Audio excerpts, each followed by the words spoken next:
Ladies and gentlemen, boys and girls, organics of all ages, I am Double R, and in this little series, we are going to cover old stories of roleplay, typically from tabletop D&D, Dungeons and Dragons. With that being said, today's tale will be a tale I've told before, but because I am better at editing now, I want to kind of tell it again, but with the new editing techniques and styles, and hopefully have it a little bit more entertaining than me just flailing my arms about like a goober. That said, today's tale is over Benedict Magnus, the story previously known as Mage. No. In this group, in this party, there were a total of 4 people. I was the newest one with no adventures with this group. My class being a thief. Shanky McShankerton. High off mana, my mechana hog makes noise when it rolls. Damage kinda low, so I'm stealing your killing blows. I'm a rogue that barely knows which side the pointy end goes. The rest of the group had at least 5 adventures with each of them. Each of them had 5. And they've been together for those 5 adventures. So they should know how each other work. We have Go-Go Power Ranger, the ranger of the group, who's very good with wilderness and all that stuff, you know, typical ranger. We had the Amazon/Barbarian, the female warrior, if you will. And, of course, we had Benedict Magnus, the mage, the wizard, the caster. Now, each of them had a nice little special thing, special item, an enchanted item. And because they got them during the 5 adventures, the DM offered me one for my character, depending on the backstory. So I wrote out a backstory stating pretty much my thief had problems with healers, had a problem with the clergy, had a problem with anything that's healing any target that he is trying to kill. He just has a beef with it. It pisses him off. So naturally he likes mages because mages don't heal people. That's called foreshadowing. So I was given caster slayers. The DM pointed out that my character would have come across these while trying to fight a bunch of helping people fight paladins and clerics and all that stuff. Bunch of things that healed. And of course they protect the daggers, so people wouldn't use them against them, but through hook or crook, I wound up getting them because I'm a thief. It's what I do. It's what I do. Thief. It's what I do. Now, one common rule in D&D is you're not supposed to speak to each other by race or class. You don't just call them that. You don't just go, hey, ranger, do this. Yo, elf, do that. You're not supposed to do that. You're supposed to use people's names because you go through life and you talk to people via their name. But that's not how it works. It's supposed to be how it works, but that's not always how it works. Now is it? Anyway, we decide to go on an adventure because I'm new to the party. We're going out to go get some ancient artifact from yada yada blah blah blah. They've been working on this for at least 2 adventures now. I'm new to it. I don't give a shit. If it's pretty and it has a lot of monetary value, I'll wind up getting it. And it'll probably piss them off in the process. Anyway, each member of the team kind of told me in one way, shape, or form, don't steal our shit, and we won't have a problem. But you do steal our shit, you're dead. You're dead. We'll kill you. We'll find a way to murk you. You're going to die. And I'm like, hey, fair enough. Why in the blue hell do I want to take equipment from my meat shields? Why? Why would I do this? Why? That would be the dumbest thing a thief could do. You wait until after you're done with everything, then take their shit. But we're starting this adventure. Taking it now would be stupid. So we carry on. And as we're going through the forest of cold, because snow and snowstorms, because why would we wait until the snowstorm clears? Reasons, who knows? I'm a fan of this plan. I'm happy to be part of it. Thank you, Mage. Great idea. You're going to see this as a running theme. Anyway, as we're going through, I kind of described to the group, there was events that happened. I wound up having to get these daggers away from crazy people, which is how I'm going to say it, crazy people, because I'm a thief. I don't want to tell them the exact truth. I was fighting clergy and paladins and crazy high-level holy folks. As a character, that's not a good thing to do, because that kind of points it out to them that maybe I'm a bad guy. I'm not exactly a bad guy, but again, I don't want to give them reason to try to smite me. Reasons and logic aside, I tell them I have an issue with enemy casters, especially enemy healers.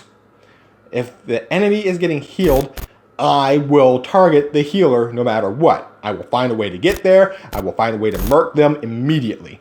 So don't worry about the healers or the enemy side. Don't worry about that. I got it covered. All it takes is one enemy to get healed, and I will know where that healer's at, and I will take them out. More foreshadowing. So, as we go trepsing through the forest of cold and snow and all that stuff, we're planning on making camp, but then we're attacked by snow wraiths. Play the music! That will work. Fine. I'll spec Final Fantasy music, and technically I did get Final Fantasy music. Whatever. The fight is on. 4 snow wraiths. 4 adventurers. And another 4 adventurers, one's a mage. I said, fuck that noise. I'm a hide. I'm gonna try to stealth, try to get a sneak attack, you know, the typical roguish, thiefish thing to do. You believe you're hidden. The DM said that kind of calmly. When I said I was gonna go hide, you know, I won my initiative. I'm gonna go hide. Yes, Jedi. I get it. You can't give me an absolute like a Sith could, because if you give me an absolute, that will confirm or deny my situation or my status, and you want me to keep me on my toes because I believe I am hidden. I am not actually hidden, or I might be. I don't know, but I believe I am. You get the idea? Okay, moving on. The fight's on. The mage kind of tells the group, hey, in 3 rounds, I have a spell that will take care of at least 2 of you guys. We're good to go, don't worry. 3 rounds, just last 3 rounds. Well, each round's about, what, 3 to 6 seconds? So, 18 seconds, most? Okay, cool. Last 18 seconds against snow wraiths. I could probably taunt for 18 seconds. The fight goes on anyway. Things were fairly even. Leaning more towards the wraiths because 4 on 3 right now. Because none of them wanted to attack the mage. I think that's the DM trying to be somewhat nice, wanting the mage to shine. Well, the 3 rounds came up, and the spell was ready. Now, before I go into describing what happens next, with all the foreshadowing out there in the world, I need to remind y'all, all y'all who are listening to this right now, if you play D&D, 9 out of 10 times, the mage/wizard will be the one with the highest IQ. They will oftentimes sacrifice their dexterity and their strength, because they want to make sure they have as many points as possible for their IQ, because, you know, intelligence is a big thing for mages, wizards, and casters alike. What I'm about to tell you now, when I stated this is a homebrew, the DM and myself both played Final Fantasy VI. We both liked the idea. Japanese 3, American 6. You know. Well, in that game, if you throw, say, if you hit an earth elemental with earth, it's going to laugh at you, because it'll heal. You hit a wind dragon with wind, the dragon will laugh at you, because it will heal. Okay, now back to the story. I figure y'all have all the clues and needed for understanding the whole situation that is currently in. The mage is about to cast a spell against snow wraiths. Logically speaking, Pokemon logic says throw a fucking fireball. This motherfucker throws icy touch. Now, in most books of D&D, icy touch isn't actually an icy elemental. It's not a cold elemental. So, you would think, surely the DM will let it slide, but give a warning. He didn't let it slide. In fact, the DM actually applied ice to the icy touch, because in the description of icy touch, it was like the chill of death. Okay, that's technically a terminology thing, but hey, that's the DM. The DM is like the law of the land. It happened. Healed the snow wraith. Pissed me right off. But, right now, the snow wraiths are in my immediate way. I can't stab a motherfucker for doing something stupid. So we get rid of the snow wraiths. And as people are looting and everything, I just had to ask Benedict Magnus, why? Oh, why did you choose Icy Touch to deal with snow wraiths? I mean, that's like grabbing a bottle of water and just pouring it into the ocean. I mean, if we just want to do that, he states, hey, that's my bad. I was thinking of what the spell would do. I didn't think of the actual elemental of the spell. That's my mistake. Won't happen again. Sorry. It happens again. So, as we move on, we end that session for the day. Next day, no continuation of the story. We end up going to a cave. Small cave. In the back, there's a door. And the cave is really bright. You can see a lot in there. It's hard to get to that door. A lot of heat. You know, lava, magma, fire elementals. Uh-oh. Forgot about the fire elementals. Fire elementals are here. They're probably not going to want us to get to the door. So the fight is on again. We roll initiative. I win my initiative, and the DM goes, I guess you're going to go hiding, huh? I'm like, hide fucking where? I'm out in the open. I'm out in the open, and there's 3 fire elementals, and the whole place is lit up like a Christmas tree. I'm not hiding anywhere, okay? I might as well stand on the surface of the sun. I'd have better chances of hiding there. The DM kind of got the point. He understood I wasn't really going to hide anyway. So, the mage goes, hey, don't worry about it. I learned from last time. I got a spell that will take care of this entire situation. Just give me 3 rounds. Cool! 3 rounds. What kind of spell could the mage have that's 3 rounds that will magically solve the problem? Oh wait, I know. Icy Touch. He's going to use Icy Touch. He has Icy Touch. I know for a fact he has Icy Touch.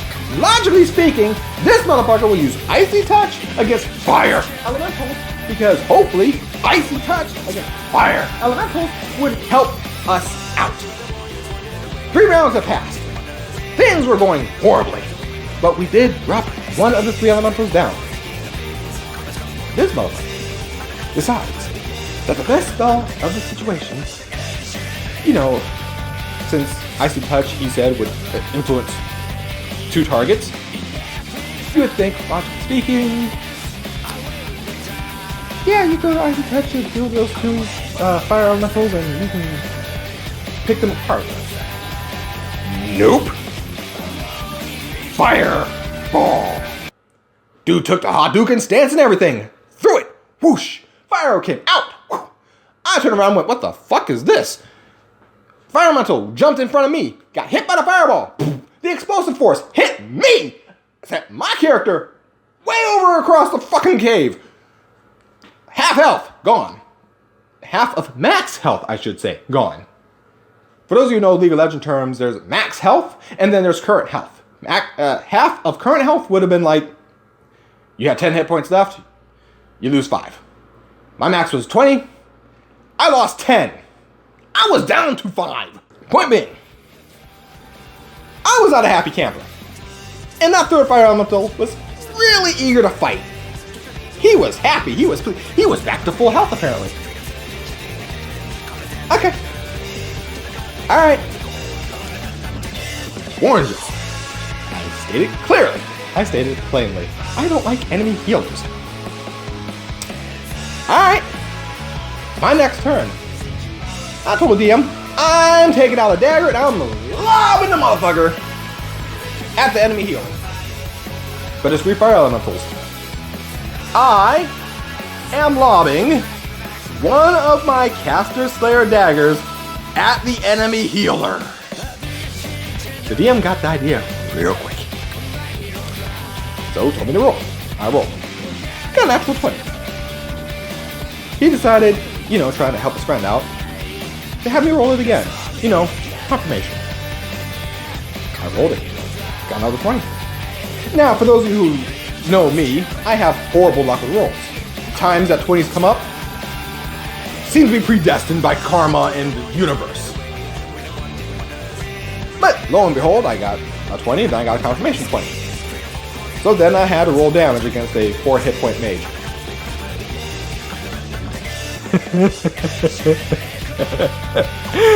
I already got a +2 on my dagger.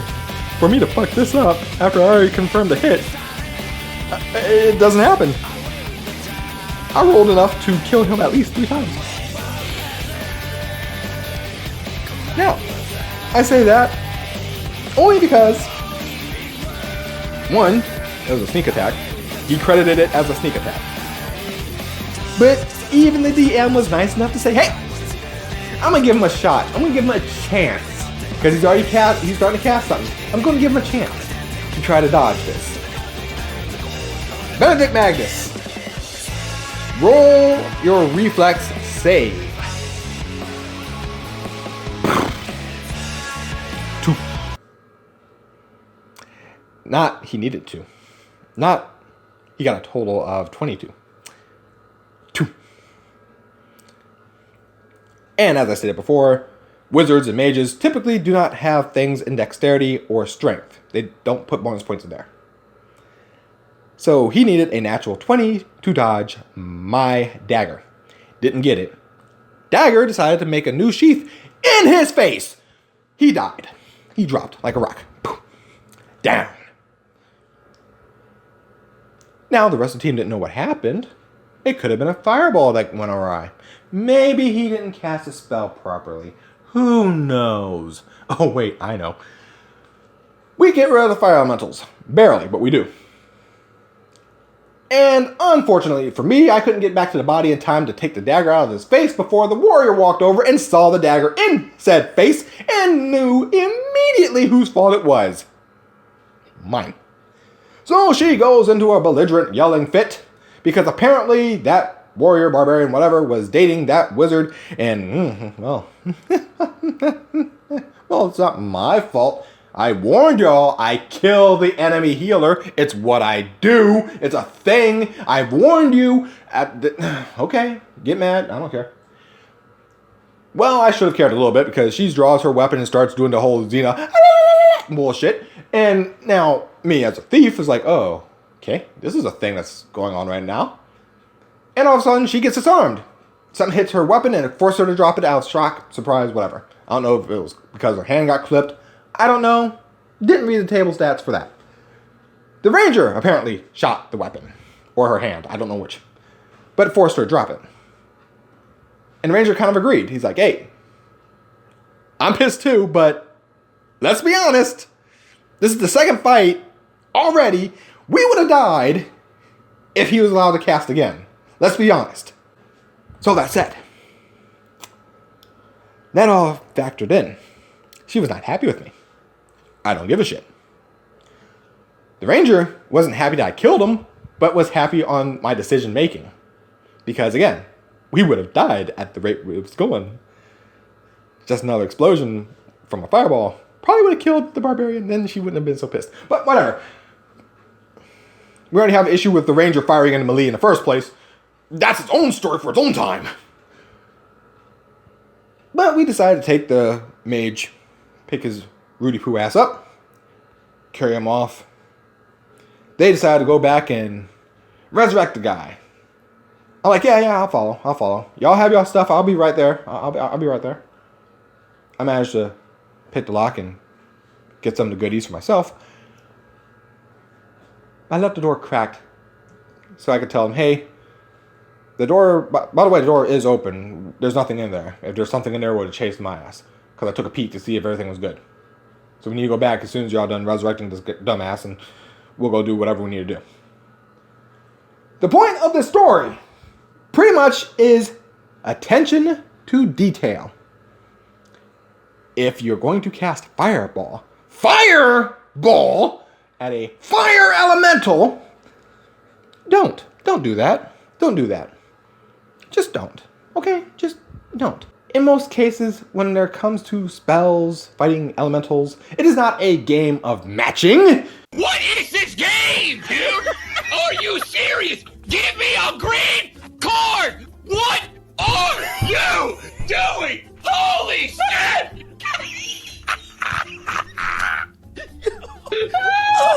Oh, don't do it. Oh, don't do it. I don't have a green!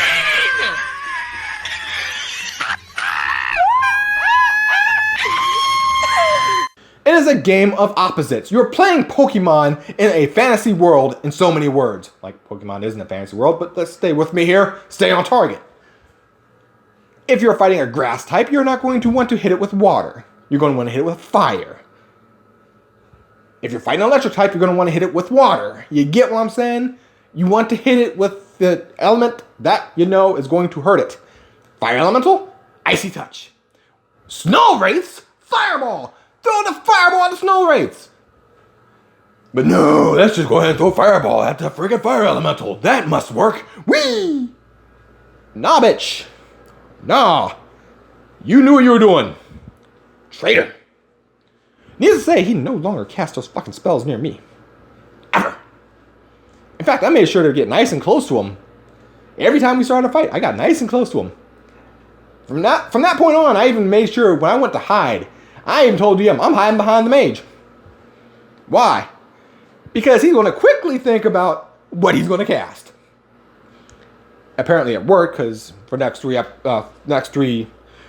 events, had no problem with him casting shit. We even fought fire elementals again, and the motherfucker used Icy Touch. Good on him. 10 points. Gold star. A+. I'm with it. But that was our tale of Benedict Magnus and his immediate demise when the opportunity arose. That said, I'm Double R. Hope you all enjoyed. And I'm out. Y'all have a good day. Later.